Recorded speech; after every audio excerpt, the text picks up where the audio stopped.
जिसका था हम सबको बेसब्री से इंतजार। तो कमर हिलाने के लिए हो जाइए तैयार, क्योंकि आ रहे हैं पवन सिंह पावर स्टार।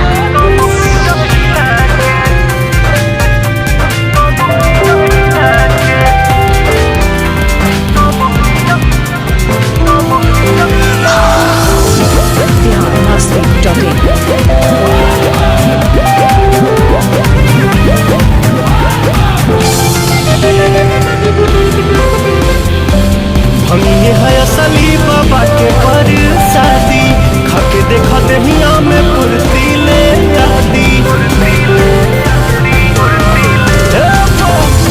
ये है असली भोला के परसादी, खाके देखा दहिया में फुर्ती ले आती।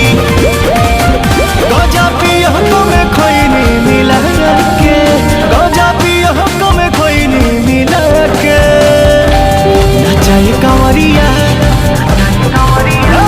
नचाए कंवरिया कमरिया हिला के, नचाए कंवरिया कमरिया हिला के, नचाए कंवरिया कमरिया हिला के, नचाए कंवरिया कमरिया हिला के।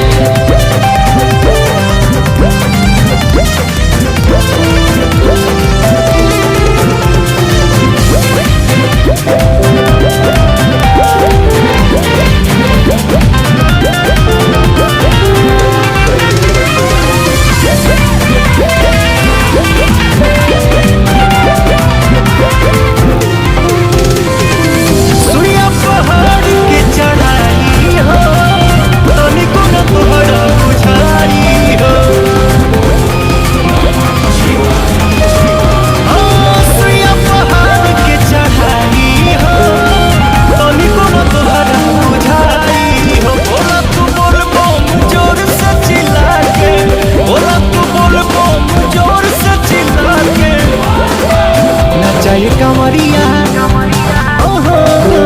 नचाए कंवरिया।